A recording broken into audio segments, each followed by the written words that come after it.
एक पत्ते पे बाजी अटकी है, बस एक पे। इस बार तो देख ही लेते हैं भैया।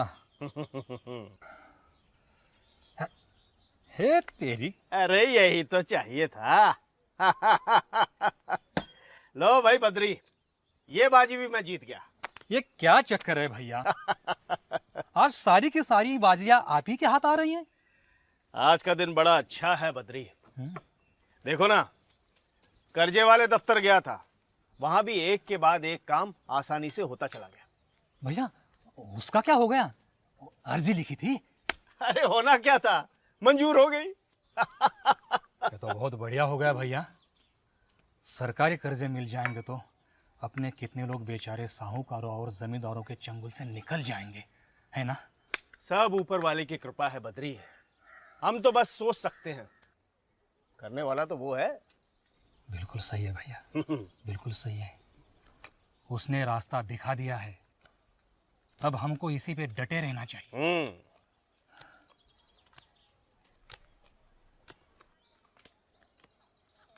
भैया ये जरा आदमी देखना, अपने गांव का तो नहीं लगता। अपने गांव में तो पहली बार देखा है, मुसाफिर लगता है। इधर ही आ रहे हैं।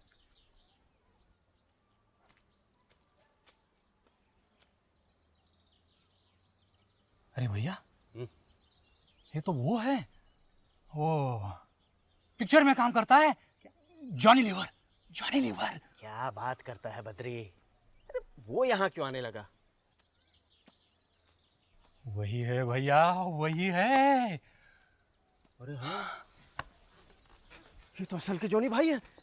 जॉनी भाई नमस्कार। नमस्कार नमस्कार नमस्कार नमस्कार। नमस्कार।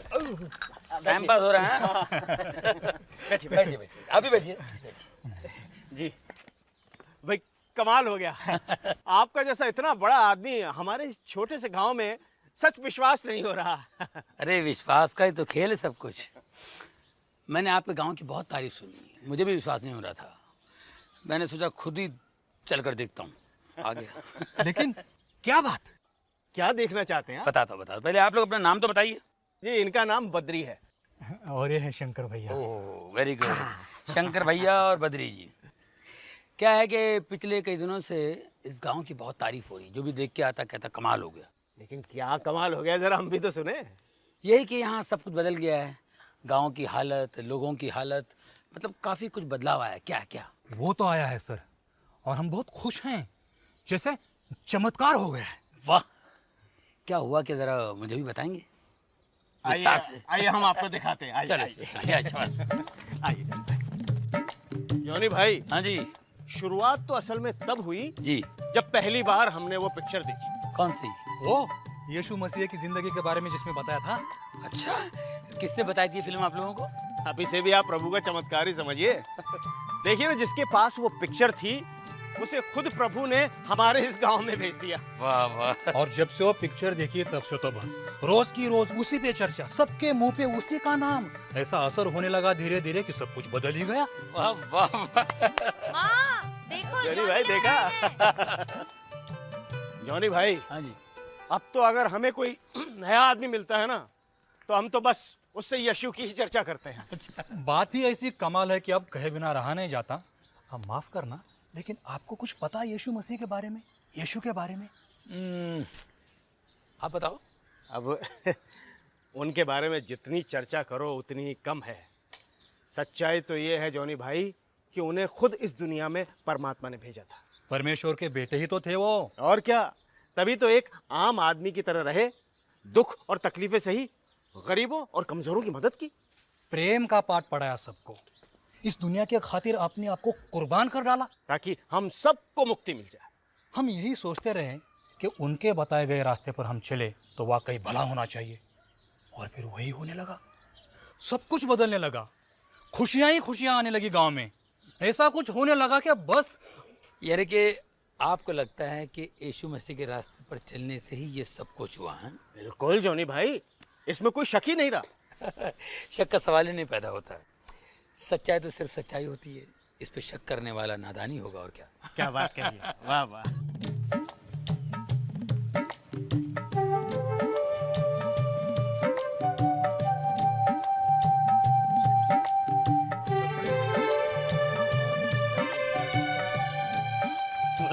नमस्ते जी, नमस्ते नमस्ते नमस्ते नमस्ते। आइए आइए, नमस्ते। बैठिए बैठिए बैठिए। तो यही है वो लोग जिन्होंने बदल दी यहाँ की तस्वीर। भाई आप लोगों को देखकर सीखना चाहिए दुनिया को। जॉनी साहब, हाँ जी। मेरी पत्नी लक्ष्मी, नमस्ते। अरे मेरा बेटा प्रताप। ये प्रताप यही है? अरे बाप रे, ये तो बहुत बीमार था ना, इसको प्रभु ने चंगाई दी। ओहो परमेश्वर का लाख लाख शुक्र है भाई, वाह वाह। सच में साहब, उसकी उंगली थामकर हम बहुत खुश हैं। आप लोगों का विश्वास, आप लोगों के दिल की बातें सुनकर मुझे भी कुछ घटनाएं याद आई जो मेरे साथ घटी हैं। मेरे साथ भी बहुत चमत्कार हुए हैं। सबसे बड़ा चमत्कार तो मेरे बेटे का। मेरे बेटे को ट्यूमर हो गया था गर्दन पे, गांठ, और वो ट्यूमर जो है नसों से जकड़ा हुआ था। डॉक्टर ने कहा कि मैं 15-20 मिनट में ठीक कर दूंगा। ऑपरेशन थिएटर में ले गया और फिर डॉक्टर ने ऑपरेशन थिएटर में बुला करके कहा कि ये ऑपरेशन हो नहीं पाएगा। मेरा बेटा लेटा हुआ था और इतना लंबा कटा हुआ था, पूरा उन्होंने काट दिया था। ये ऑपरेशन नहीं हो सकता है क्योंकि ये नसों से जकड़ा हुआ ट्यूमर, गलती से भी ये कोई एक नस कट जाए तो एक साइड पूरा लकवा हो सकता है, पैरालाइज हो सकता है बच्चा, और आंखों की रोशनी जा सकती है, खाने पीने में तकलीफ हो सकती है, और फिर ये ट्यूमर दोबारा आ सकता है। तो मैंने कहा क्या करना चाहिए? मुझसे पूछा आप बताइए। मैंने कहा आप डॉक्टर बताइए। मैंने कहा मत कीजिए फिर ऑपरेशन, इतनी प्रॉब्लम्स हैं तो मत कीजिए। तो उन्होंने फिर से टाँके लगा दी। तो उसके बाद मैं होम्योपैथी, आयुर्वेदी का इलाज करता रहा, उससे कोई फ़ायदा नहीं हुआ। जो ट्यूमर था और बढ़ता गया, इतना बड़ा ट्यूमर, और बच्चा अपने कॉलर से उसे छुपाया करता था ट्यूमर से। स्कूल से कभी कभी रोते हुए आता था, तो बच्चे सब चिढ़ा रहे हैं मुझे।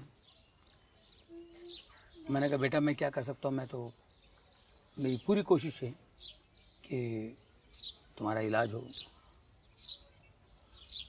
लेकिन ऊपर वाला है वो ठीक कर देगा। मैं परमेश्वर पे विश्वास रख करके प्रार्थनाएं मैं अटेंड करता था। प्रार्थनाओं में जाता था जहाँ पर हीलिंग वगैरह होती है, चंगाई मिलती है, वहाँ मैं जाया करता था।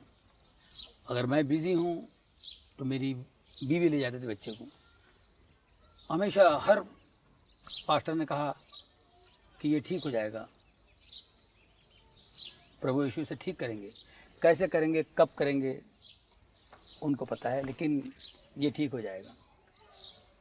तो मैंने अपने बेटे से कहा कि भाई तुम्हें कहीं घूमना है छुट्टियों में, जहाँ बोलो मैं ले जाऊँगा, लेकिन इस ट्यूमर का जिक्र मुझसे मत करना। तो 2002 में मैं अपने बच्चों को घुमाने के लिए अमेरिका ले गया। तो वहाँ पर एक प्रेयर मीटिंग में मैं खड़ा हुआ था, प्रेयर कर रहा था। तो एक पासबान साहब, पास्टर वहाँ से गुजर रहे थे, उनकी नज़र पड़ी मेरे बच्चे के ट्यूमर पे। उन्होंने पूछा ये क्या है? मैंने कहा जी ये ट्यूमर है। बोले उसको ले जाओ फलाने हॉस्पिटल में, न्यूयॉर्क में स्लोन कैटरिंग हॉस्पिटल, और प्रभु इसको ठीक करना चाहता है, इसको ले जाओ। मैंने अपनी बीवी से कहा भाई क्या करें? बीवी ने कहा बिल्कुल नहीं। मैंने कहा देखिए इस वक्त हम लोग परमेश्वर के घर में हैं और वो कह रहे हैं, और मुझे ऐसा लग रहा है कि उनकी ज़बान से यीशु कह रहे हैं। मेरी बीवी ने कहा कि 2002 है, 2003 में करते हैं, अभी 6 महीने तो बाकी है। मैंने कहा 2 और 3 का क्या चक्कर है भाई, आपको तो विश्वास करना है। बाद में उन्होंने बताया कि अपनी सहेली के साथ कहीं कुंडली दिखवाने गई थी, कुंडली दिखलाने। तो कुंडली वाले ने कहा कि 2002 बहुत ख़तरनाक है बच्चे के लिए, 2003 ठीक है। तो मैंने कहा यार इन बातों पे विश्वास मत करो, परमेश्वर पर विश्वास करो, वो ज़िंदा परमेश्वर है। तो मेरी बीवी ने कहा अगर वो ज़िंदा परमेश्वर है तो आप उनसे मांगिए, प्रार्थना कीजिए, अगर वो आपसे बात करते हैं तो हम ऑपरेशन करवा लेंगे। तो मैंने उसी वक्त घुटने टेक करके प्रार्थना की। मैंने कहा यीशु मुझे बताओ, मुझे कुछ समझ नहीं आया, मैं ऑपरेशन करूँ या नहीं करूँ। तो मुझे आवाज़ आई कि बेटा ऑपरेशन कर, मैं तेरे साथ हूँ, डर मत। ये आवाज़ मैंने सुनी। मैंने बीवी से कहा कि मुझे ऐसी आवाज़ आई, प्रभु तो कह रहा है करो ऑपरेशन। बोले ठीक है। फिर हम लोग ऑपरेशन के लिए गए। बहुत अच्छा सा डॉक्टर हमें मिला वहाँ पे। हमने सब कुछ डेट फिक्स करके ऑपरेशन किया। बहुत से लोगों ने मेरे बच्चे के लिए प्रार्थना की। काफ़ी लोगों ने बच्चे के लिए नेगेटिव बातें की कि ऑपरेशन करेगा तो बच्चा चला जाएगा, बच्चा नहीं बचेगा। लेकिन हमने प्रभु पर विश्वास करके ऑपरेशन किया। 3 घंटे का ऑपरेशन हुआ। ऑपरेशन के बाद जब बच्चे को कमरे में ले आया तो मेरे बच्चे को मैंने देखा। मुझे जो डर था लेफ़्ट साइड का लकवा होगा, लेकिन उसी लेफ़्ट हैंड से बाएं हाथ से यूँ करके मुझसे कहता है कि डैडी मैं बिल्कुल ठीक हूँ।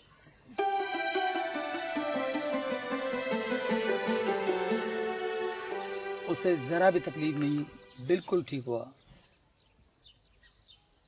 सब लोगों ने कहा यह असंभव है, लेकिन असंभव को संभव करने वाला परमेश्वर, परमेश्वर का पुत्र यीशु है। कमाल है जॉनी भाई, आपकी ये दर्द भरी बातें सुनकर मेरा तो यीशु में विश्वास और भी बढ़ गया है। जॉनी भाई और भी बताइए। आप कह रहे थे ऐसी कई घटनाएं घटी हैं आपके साथ। कई घटनाएं घटी, पर हम लोग भूल जाते हैं। वो हमेशा भलाई करता है, हम लोग नज़रअंदाज करते हैं। मेरे बेटे के साथ ये अद्भुत चमत्कार हो जाने के बाद मैंने सोचा मेरे अंदर जितनी भी गलतियां हैं, गंदगी है, उसको बाहर फेंक दूँ। सबसे पहले मैंने शराब छोड़ दी, जो कि मैं बहुत पिया करता था। सिगरेट छोड़ दी, जुआ खेलता था, जुआ छोड़ दी। देर रात दोस्तों के साथ बैठता था, वो छोड़ दी मैंने। और फिर मैंने सोचा कि मैं गली गली गांव-गांव जाऊंगा और यीशु के चमत्कार कामों का वर्णन करूंगा, सबको बताऊंगा, उनकी बढ़ाई करूंगा, ताकि वो बढ़े, हम घटें। सही बात है साहब, आपकी तरह और कितने ही लोग बदले होंगे। हम तो खुद ही पूरी तरह बदल गए हैं और तय कर लिया है हमने, यीशु ने जो कहा है उसी के हिसाब से जिएंगे। वाह। लेकिन साहब गांव में अभी भी काफी सारे लोग हैं जो यीशु के बारे में और जानना चाहते हैं, लेकिन हम लोग उन्हें कैसे बताएं? हम तो अभी सीख रहे, जान रहे। बस इतना ही मालूम है कि जो भी है सच है और वो दूसरों तक पहुंचाना है। नहीं तो ऐसे हो जाएगा कि सामने खजाना है और किसी की मदद ही नहीं हो पा रही। ऐसा खजाना तो बेकार ही है ना साहब। देखिए, आप लोगों के पास जो विद्या है, जो इल्म है, ये लोगों में बांटना चाहिए। लोगों की भलाई के लिए, बेहतरी के लिए इसका इस्तेमाल होना चाहिए। तो आपको क्या बताएं जॉनी भाई, हमारे पास के गांव वालों को जब पता चला कि हमारे गांव में इस तरह के परिवर्तन हो रहे हैं, तो वो लोग हमारे गांव में आए और ये पता करने कि वो कैसे परिवर्तन हो रहे हैं, किस तरह से हम लोग ये सब कर रहे हैं। उन्होंने ये जाना और अपने गांव में उसी तरह के बदलाव लाने की कोशिश की। वाह वाह। बार बार आकर हमसे पूछते रहते हैं और कोई नई बात हुई और कोई नई चीज़ आपने सीखी। और मज़े की बात यह है कि वही लोग हैं जिनसे हमारी एक ज़माने में दुश्मनी थी। हाँ, आज इतना प्रेम है कि क्या बताएं। ये तो प्रभु का चमत्कार है। मैं तो कहता हूँ उनके दिखाए रास्ते पर चलेंगे, ऐसे कमाल तो होने ही है। सच जॉनी भाई, हम तो सब जब भी मिल बैठते हैं तो यीशु की ही चर्चा करते हैं, उनके करिश्मों की बात करते हैं। हम तो केवल एक ही बात जानते हैं कि ज़्यादा से ज़्यादा लोग यीशु के बारे में जानें और अपने जीवन को बदलने की कोशिश करें, बेहतर बनाएं। और मिल बैठ के बात करने से बहुत सारी बातें निकली है। अब हमारे अंदर यही आस लगी रहती है कि कब और कैसे प्रभु हमारे जीवन में आए और हम सबका भला करें। जॉनी साहब, एक बात बताइए, कैसे हम इस बात को आगे बढ़ाएं? बहुत मन करता है कि फैले बात ज़्यादा से ज़्यादा लोगों में और बदले उनकी भी जिंदगियां।